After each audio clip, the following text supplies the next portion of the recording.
Hi friends, welcome to Shilpa Kaveramma YouTube channel. ನಾನಿವತ್ತು ಹಂದಿ ಮಾಂಸದ ಫ್ರೈ ಮಾಡ್ತಾ ಇದ್ದೀನಿ. ಯಾರೆಲ್ಲ ನನ್ನ ಚಾನಲ್ನ ಫಸ್ಟ್ ನೋಡ್ತಾ ಇದ್ದೀರಾ ಪ್ಲೀಸ್ ಸಬ್ಸ್ಕ್ರೈಬ್ ಮಾಡಿ, ಇಷ್ಟ ಆದರೆ ಲೈಕ್ ಮಾಡಿ. ಇಲ್ಲಿ 1.5 kg ಪೋರ್ಕ್ ತಗೊಬಂದಿದ್ದೀನಿ. ಅದಕ್ಕೆ first 2 spoon salt, chilli powder 2 spoon, ಮತ್ತು ಅರಿಶಿನ ಪೌಡರ್ 1.5 ಸ್ಪೂನ್, ಮತ್ತು ಪೋರ್ಕ್ ಮಸಾಲೆ 3 ಸ್ಪೂನ್. ದೊಡ್ಡ ಈರುಳ್ಳಿ ಆದರೆ 1 ಸಾಕು.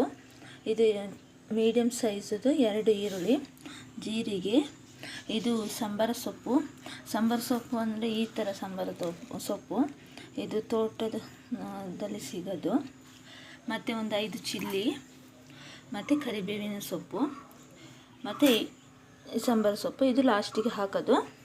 ಇವಾಗ ಯಾವ ಥರ ಮಾಡ್ತೀನಿ ಅಂದರೆ, ಪೋರ್ಕ್ ಉಂಟಲ್ಲ, ಅದಕ್ಕೆ ಇವಾಗ ಈ ಮಸಾಲೆ ಎಲ್ಲ ತಗೊಂಡಿದ್ದೀನಲ್ಲ ಅದೆಲ್ಲ ಹಾಕಿಬಿಟ್ಟು ಫುಲ್ ಮಿಕ್ಸ್ ಮಾಡ್ಕೋಬೇಕು.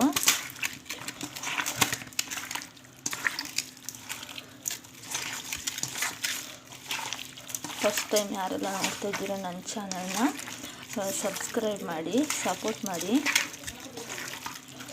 ಈಗ ಫುಲ್ ಮಿಕ್ಸ್ ಆಗಿದೆ. ಒಂದು ಅರ್ಧ ಗಂಟೆ ಬಿಡಬೇಕು. ಅರ್ಧ ಗಂಟೆ ಆಗಿದೆ. ಇವಾಗ ಇದೆಲ್ಲ ಆನಿಯನ್, ಜೀರಿಗೆ, ಸಾಂಬಾರು ಸೊಪ್ಪು ತಗೊಂಡಿದ್ದೀನಲ್ಲ ಅದೆಲ್ಲ ಈಗ ಹಾಕಿಬಿಟ್ಟು ಮಿಕ್ಸ್ ಮಾಡಬೇಕು. ನೋಡಿ, ಈ ಥರ ಫುಲ್ ಮಿಕ್ಸ್ ಮಾಡಿದ್ದೀನಿ. ಈ ಸಾಂಬಾರು ಸೊಪ್ಪು ಉಂಟಲ್ಲ, ಟೌನಲ್ಲಿ ಸಿಗೋದು, ಅದನ್ನ ಲಾಸ್ಟಿಗೆ ಆ್ಯಡ್ ಮಾಡ್ತೀನಿ. ನೋಡಿ, ಗ್ಯಾಸ್ ಮೇಲೆ ಇಟ್ಟಿದ್ದೀನಿ. ಇದು ಒಂದು ಅರ್ಧ ಬೆಂದ ಮೇಲೆ ಕಾಚಂ ಪುಳಿ ಹಾಕಬೇಕು, ಹುಳಿ ನೀರು. ಇದಿಲ್ಲ ಅಂದರೆ ನಿಮ್ಮಲ್ಲಿ ಯಾವುದು ಹುಳಿ ಇದೆ ಅದನ್ನ ಹಾಕ್ಬೋದು.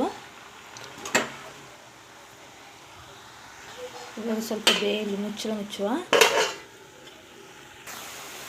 ನೋಡಿ ಫ್ರೆಂಡ್ಸ್, ಇವಾಗ ಇದೊಂದು ಅರ್ಧ ಬೆಂದಿದೆ.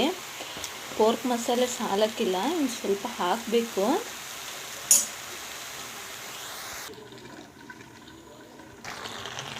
ಇವಾಗ ಬೆಂದಿದೆ.